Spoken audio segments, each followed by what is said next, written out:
본인들 회사가 저작권 팔아먹으면서 남들 저작권은 무시하고 뒤에서 몰래 부당한 이득을 취해왔다는 게 너무나 내로남불이고 저작권의 개념을 모르지 않을 건데 이런 방식의 채널을 그대로 유지했다는 게 진짜 말이 안 됩니다.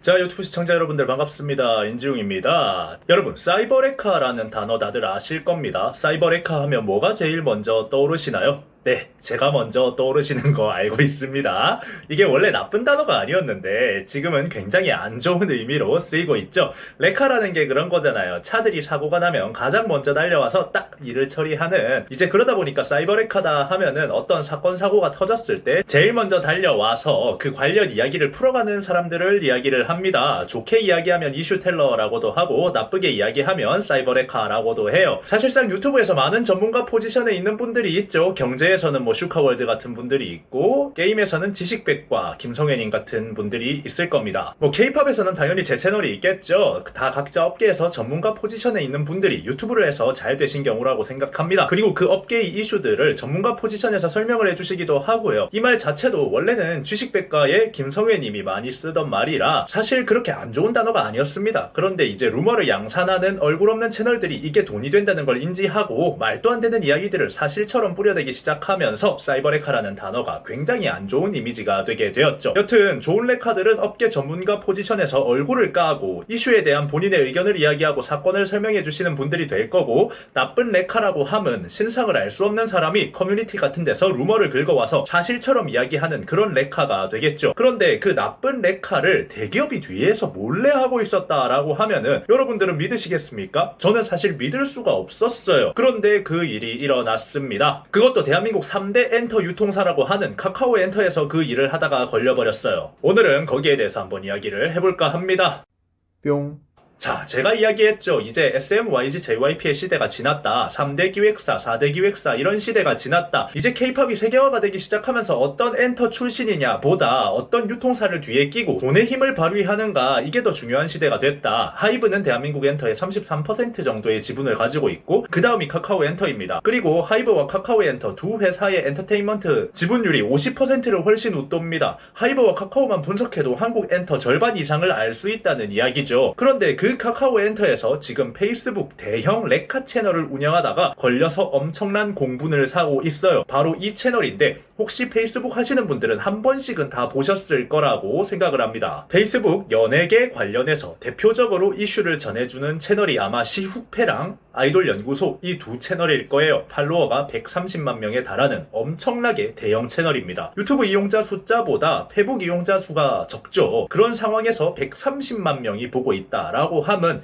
대한민국의 페이스북 하는 아이돌에 관심 있는 사람이라면 뭐 거의 다 보고 있는 채널이다, 이렇게 보시면 될 것 같은데, 이 채널이 말이죠, 알고 보니까 카카오 엔터 산하 뮤직 마케팅 팀에서 관리를 하고 있었다는 게 들키게 된 거예요. 카카오 엔터의 이야기는 이렇습니다. 페이지를 자사 콘텐츠 마케팅 활용 등을 위해서 인수를 했고 카카오 엔터 산하 뮤직 마케팅 팀에서 아이돌 연구소 관리를 해왔었다라고 밝히고 있는데요. 카카오 엔터의 이야기대로 그러면 이 채널은 자사 콘텐츠 마케팅 활용을 하는 채널일까요? 아닙니다. 그냥 커뮤니티나 뉴스 기사 같은 것들 긁어와서 올리는 채널이었죠. 심지어 과거에 고 설리가 한창 SNS로 공격을 받고 있을 때 계속해서 뭐 설리 속옷 논란, 설리 인스타 논란 하면서 글을 올리던 채널이기도 합니다. 뭐 전문가 포지션에서 이슈에 대해서 텔링해주는 채널이 아니라 그냥 짤 하나에 온갖 추측을 할 수 있게 만들어 놓는 그런 방식으로 운영을 하던 채널이라는 거죠. 그런 채널을 마케팅 용도로 인수를 했다는 게 1차적으로 굉장히 어이가 없습니다. 그 채널을 인수를 했다면 마케팅 용도로 활용을 했냐? 아닙니다. 지금 카카오가 운영하고 있다는 걸 들키기 전까지는 말이죠, 아무도 이 페이지가 카카오가 운영하고 있는 페이지라는 걸 알지 못했습니다. 마케팅이라는 건 본인들 회사의 이름을 걸고 마케팅을 하는 게 정석적인 방법이잖아요. 뭐 일반인이 올리듯이 아니면 팬이 올린 듯이 시청자와 구독자를 속여서 본인들 책임을 회피해가며 대중들로 인해서 퍼진 이야기다라는 식으로 풀어가는 마케팅은 말이죠, 그걸 바이럴이라고 하고 쓰레기 마케팅이라고 합니다. 그런데 그런 바이럴 마케팅, 쓰레기 마케팅을 하면서 본인들 회사의 이름을 쏙 가린 채널이죠. 아무도 알 수가 없었습니다. 카카오 산하라는 걸 알 수 있는 힌트조차 없던 페이지예요.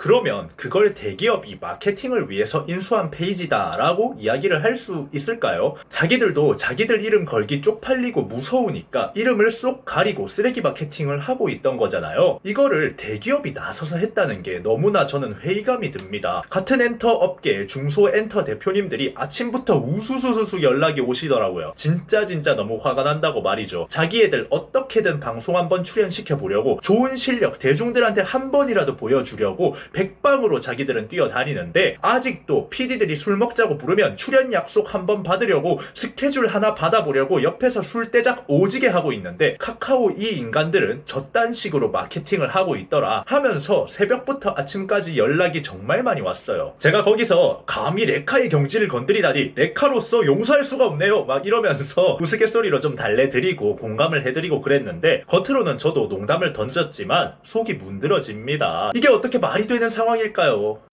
뿅. 자, 더 큰 문제는 저작권의 문제가 있겠습니다. 이 채널은 말이죠. 저작권을 무시하면서 운영을 해왔던 채널입니다. 카카오가 인수한 이후로 보이는 상황에서도 똑같은 운영 방식을 보이면서 저작권을 무시해왔어요. 사실 크리에이터들은 말이죠. 이런 저작권 무시하고 마구 퍼나르는 채널들에 의해서 피해를 봅니다. 크리에이터만 볼까요? 방송국도 보고 기자들도 피해를 봅니다. 저도 뭐 페이스북이나 판 같은 곳에서 저작권 표시도 없이 목이 잘린 채로 제 영상 속 워딩 들만 잘라서 쭉 나열한 식의 퍼가기를 많이 당하고요. 저한테 일절 연락 한 번 없이 마음대로 해석해서 기사를 쓰는 유사 언론 채널들에 의해 나름 스트레스를 많이 받았던 적이 있습니다. 저런 경우를 듀라한이 되었다라고 하는데 듀라한이란 목이 없는 채로 돌아다니는 상상 속의 괴물을 뜻하죠. 저도 듀라한이 되어서 여기저기 돌아다니고 있습니다. 그리고 어느 정도 스트레스를 받는 시점을 넘어서니까 그냥 포기를 했습니다. 사실 이게 고소를 해도 상대방이 그냥 그 글 내려버리면 처벌이 안 되거든요.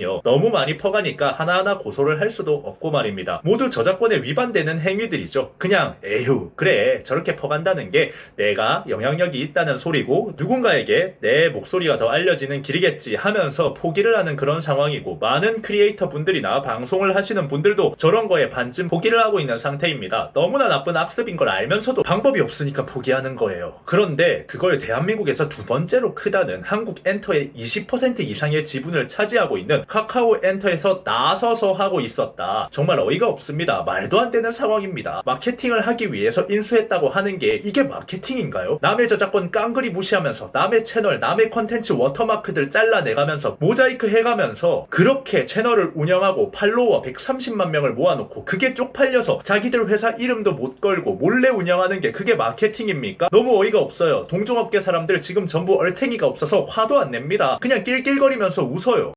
뿅. 이 아이돌 연구소라는 채널이 사전에 저작권자의 승인조차 없이 무단으로 창작물 콘텐츠 등을 마구잡이로 게시를 하면서 워터마크 잘라내고 모자이크 처리하면서 사용한 사례가 너무나 많습니다. 일일이 셀 수도 없을 지경이에요. 그냥 그게 자기들 운영 방식이었으니까요. 대기업이 이런 바이럴 마케팅, 쓰레기 마케팅을 하기 위해 페이스북 페이지를 인수한 뒤에 부당한 이득을 취했다는 게 너무나 문제가 큰 부분이라고 생각이 되고요. 카카오라는 회사는 IP 산업을 하는 사람들 아닙니까? 자기들은 자기들 IP에 저작권을 붙여가면서 그 저작권료 받아가면서 돈을 번 회사잖아요. 본인들 회사가 저작권 팔아먹으면서 남들 저작권은 무시하고 뒤에서 몰래 부당한 이득을 취해왔다는 게 너무나 내로남불이고 저작권의 개념을 모르지 않을 건데 이런 방식의 채널을 그대로 유지했다는 게 진짜 말이 안 됩니다. 카카오 엔터는 지금 불이 나서 부랴부랴 사과를 했습니다. 전적으로 잘못을 인정한다. SNS 콘텐츠를 외주업체에게 맡겼는데 관리를 소홀히 한 것도 전적으로 우리 잘못이다. 문제가 되는 게시물들을 다 삭제 조치하겠다라면서 사과를 했습니다. 웃기지도 않죠. 네, 또 외주 탓하고 있습니다. 엔터테인먼트들이 맨날 문제 터지고 실수하면 맨날 외주업체 문제래요.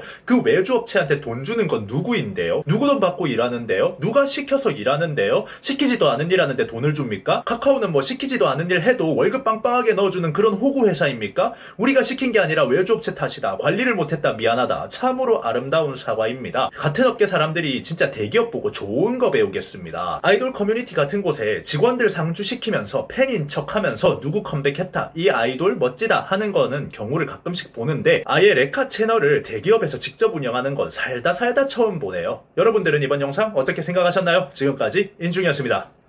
감사합니다.